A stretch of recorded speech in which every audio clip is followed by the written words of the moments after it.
আপনাদের সকলকে অনেক অনেক স্বাগত। আজকে কিন্তু দারুণ একটি রান্না নিয়ে আবারও চলে এসেছি। কিন্তু আমি রান্না করব কচু শাক। আর কচু শাকটা কী দিয়ে করব আপনারা দেখুন, বেশ ভালো লাগবে। দারুণ খেতে কিন্তু এই গরমের দিনে কচু শাক।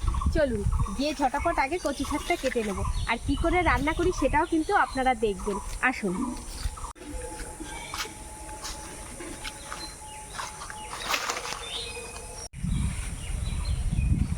আবার এখানে কি দারুণ শাক হয়েছে। একবারে কচু শাকটা কেটে ধুয়ে ভালো করে পরিষ্কার করে নিয়ে চলে এসেছি রান্নার কাছে।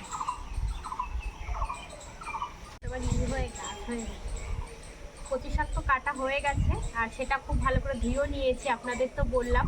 আর এর সঙ্গে দেবো একটু মিষ্টি আলু, তার জন্য একটু মিষ্টি আলু কেটে নিচ্ছি। কচু শাকে আবার মিষ্টি আলু দিলে খুব সুন্দর আঠালো ভাবটাও হয়, আর খেতেও দারুণ লাগে।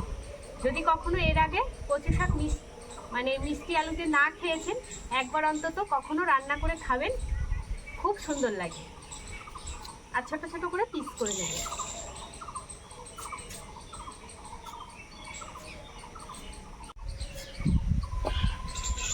ছোটো ছোটো পিস করলে খুব তাড়াতাড়ি সিদ্ধ হয়ে যাবে, ওই জন্য ছোটো পিসটা করে দিয়েছি। এবার কচু শাকটা আগে সিদ্ধ বসিয়ে দেবো। কচু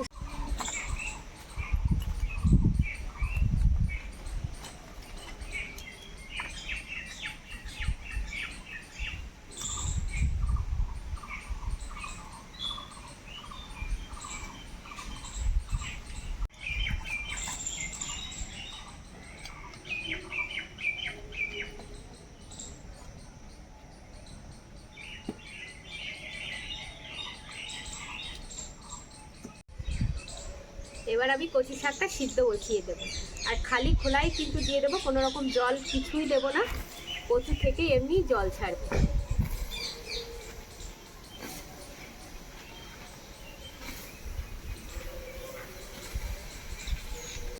সবটা মনে হচ্ছে একবারে ধরবে না।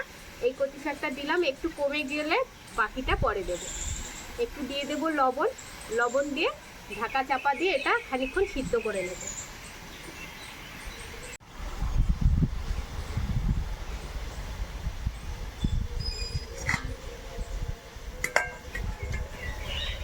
এই একটু বাদেই একদমই কমে যাবে।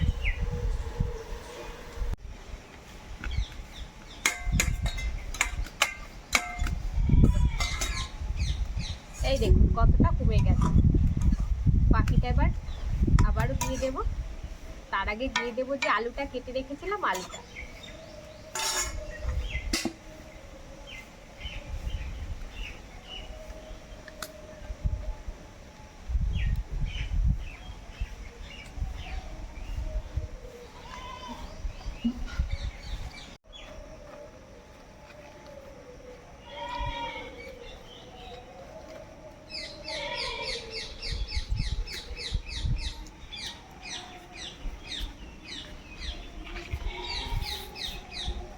এই দেখুন আবারও এক কড়াই হয়ে গেছে। আস্তে করে ঢাকা দিয়ে রাখি, আবারও কমে যাবে। এটা সিদ্ধ হতে থাক। চলুন আমি গিয়ে মাছটা এবার কেটে নিই।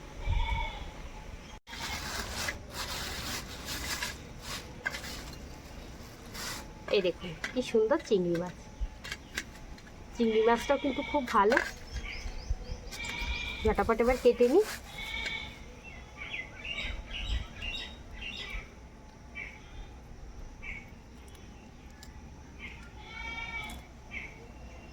ভেতরের এই যে নোংরার ইয়েটা ফেলে দেবো।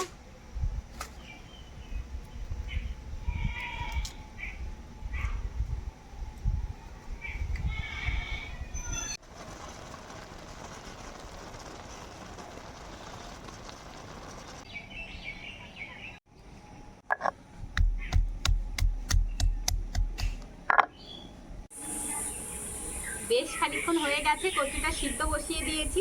ওদিকে চিংড়ি মাছটাও কেটে নিয়েছি, মশলাটাও বেটে নিয়েছি। দেখি আবার কি অবস্থায় আছে। দুই একবার কিন্তু উল্টে এটা একটু নাড়িয়ে চাড়িয়েও দিয়েছি।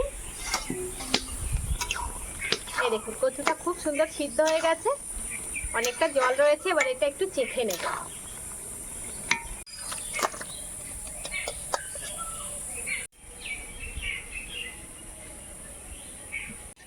চিংড়ি চিংড়ি মাছটা একটু লবণ হলুদ মাখিয়ে নিলাম।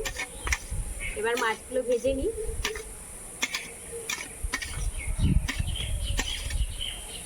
তেল তো খুব ভালো গরম হয়ে গেছে, মাছটা ভাজার আগে ফোড়নটা একবারে দিয়ে দিই। আজকে ফোড়নের জন্য কচু শাকে নিয়েছি 5 ফোড়ন, রাঁধুনি আর শুকনো লঙ্কা। আপনারা এখানে তেজপাতাও দিতে পারেন। আজকে আমার কাছে তেজপাতাটা নেই, তাই আর দিলাম না। এবার এর মধ্যে চিংড়ি মাছটা দিয়ে দেব।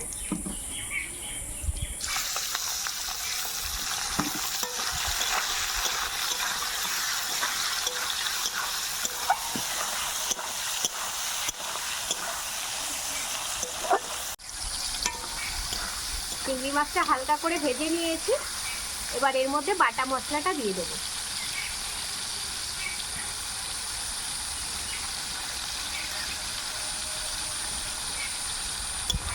দিয়ে দেবো প্রয়োজন মতো লবণ আর হলুদ।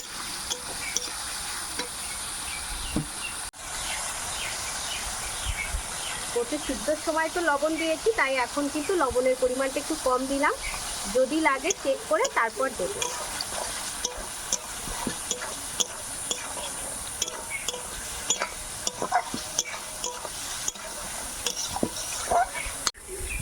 মাছের সঙ্গে মশলাটা খুব ভালো করে কষানো হয়ে গেছে। কালারটা দেখুন কি সুন্দর হয়েছে, একদম মিষ্টি একটা কালার।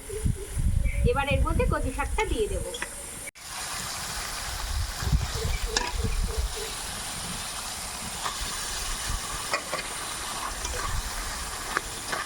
এবার কিন্তু খুন্তিতে এইভাবে ঘেটে ঘেটে দিতে হবে, যদি একটু গোটা থাকে সেটাও একদম নরম হয়ে যাবে।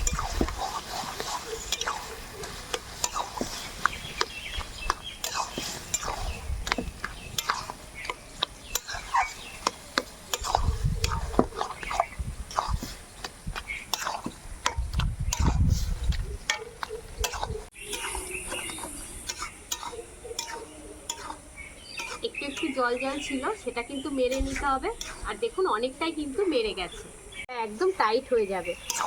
এখনো তো অনেকটাই নরম নরম রয়েছে। কচু শাক হয়ে গেছে, আর দেখুন কি দারুণ আঠালো হয়ে গেছে, সম্পূর্ণ জলটাও মেরে গেছে কিন্তু। এ দেখুন, নামানোর আগে একটু চিনি দিয়ে দেবো, তাহলে কিন্তু স্বাদের ব্যালেন্সটা খুব সুন্দর হবে।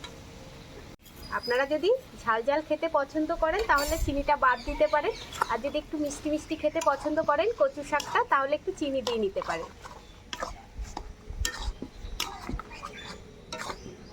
এই চিনিটা দিলাম, আর একটু নাড়িয়ে চাড়িয়ে তারপর নামিয়ে দেবো। কচু শাকটা আবার নামিয়ে নিই।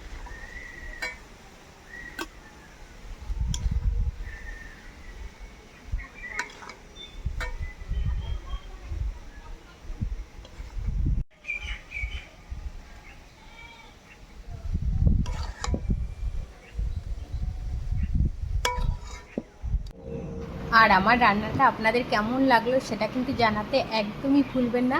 আমার রান্নাগুলো যদি আপনাদের ভালো লাগে, অনুরোধ রইল চ্যানেলটি সাবস্ক্রাইব করে নেওয়ার, আর ভিডিও শেষে একটি লাইক করে দেওয়ার। আর আপনারা সবাই সুস্থ থাকবেন।